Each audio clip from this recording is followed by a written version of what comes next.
Have you ever bitten your tongue, letting a questionable comment slide? We've all been there. A friend makes a sweeping generalization. A relative shares a prejudiced view. Suddenly, you're caught. Do you challenge their perspective or let it pass? This everyday dilemma unveils a deeper struggle, balancing our commitment to personal values with the complexities of social harmony. In a world teeming with diverse beliefs, encountering bad opinions is inevitable. These encounters test our values, challenging us to reconcile our principles with the nuances of human interaction.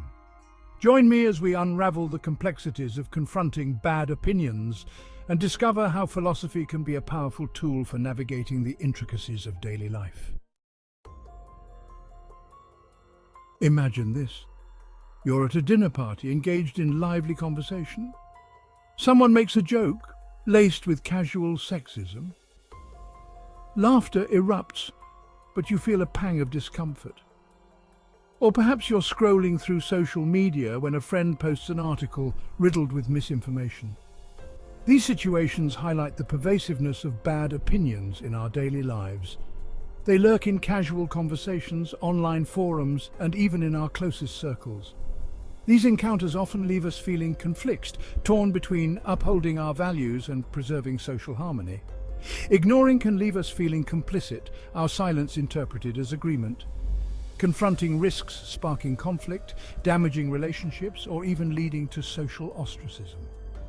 By examining the specific dynamics of each situation, we can begin to untangle the complexities of confronting bad opinions. Choosing to engage or disengage with bad opinions is a delicate balancing act, with both personal and social consequences to consider. Speaking up aligns with our values, promoting open dialogue and potentially challenging harmful perspectives. Silence can feel like complicity, allowing misinformation or prejudice to fester unchallenged. However, confrontation is not without its risks. Engaging in heated debates can escalate situations, damaging relationships and creating animosity. Furthermore, not all confrontations are created equal. The effectiveness of speaking up depends on various factors: the context of the conversation, the relationship with the individual, and our own communication style. A thoughtful, empathetic approach might open doors for meaningful dialogue and understanding. By assessing the situation, considering our objectives, and choosing our approach wisely, we can navigate these encounters with greater clarity and intention. The ancient Greek philosopher Socrates dedicated his life to questioning assumptions and challenging conventional wisdom.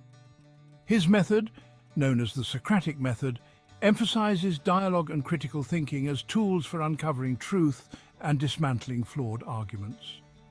In the context of confronting bad opinions, the Socratic approach encourages us to engage not with aggression or judgment, but with a genuine desire to understand. By asking probing questions, we can help them uncover the flaws in their own reasoning and potentially lead them to reconsider their viewpoints. This approach requires patience, humility, and a willingness to listen. It's not about imposing our beliefs on others, but rather about creating a space for intellectual exploration and growth. The Socratic Method offers a powerful framework for engaging with bad opinions in a way that fosters critical thinking, encourages empathy, and promotes intellectual humility. Confronting bad opinions doesn't always have to be a combative experience. Productive disagreements can strengthen relationships and foster intellectual growth. The key lies in shifting our mindset from one of opposition to one of understanding. Instead of viewing the encounter as a battle to be won, we can approach it as an opportunity for shared exploration. This requires active listening, empathy, and a willingness to find common ground.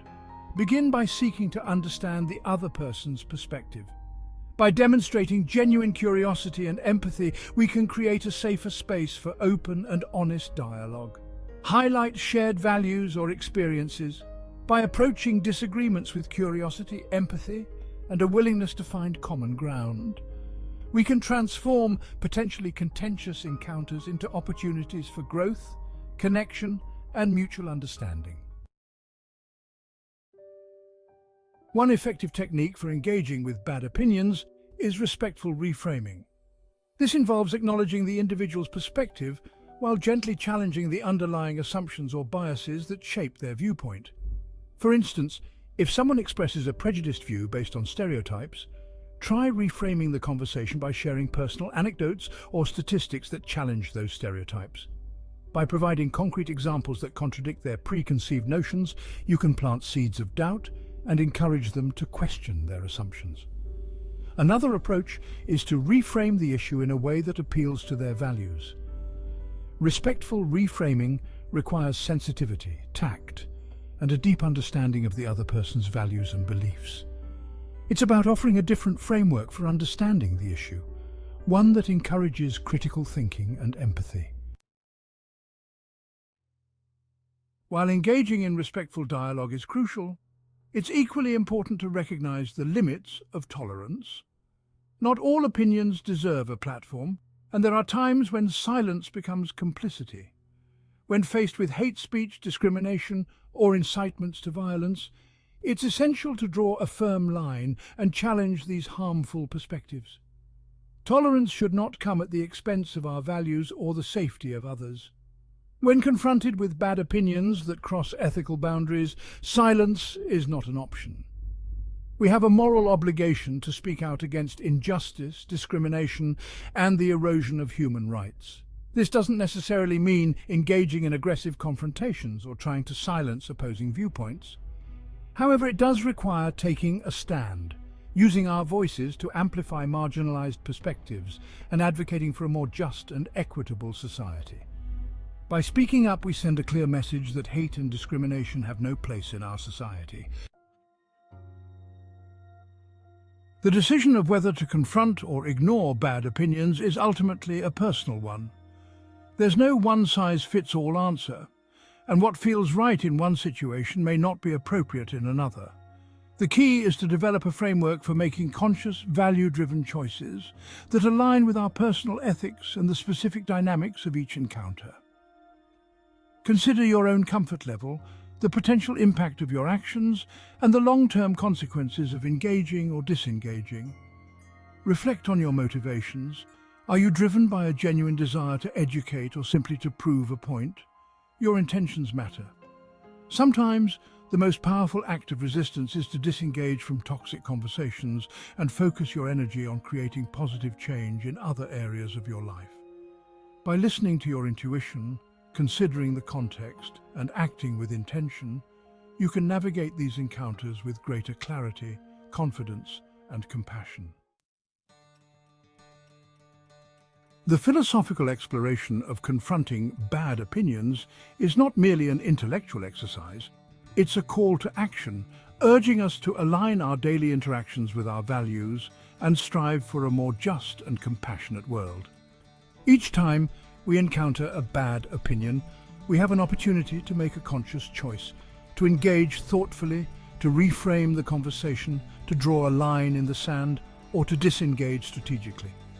There's no right or wrong answer, as long as our actions are guided by our values and a commitment to creating a more just and equitable world. The world is not changed by grand gestures alone, but by the countless small acts of courage, compassion, and conscious choice that we make each day. Let us strive to live our philosophy, not just profess it, and in doing so, create a world where bad opinions are met with wisdom, empathy, and a commitment to building a better future for all.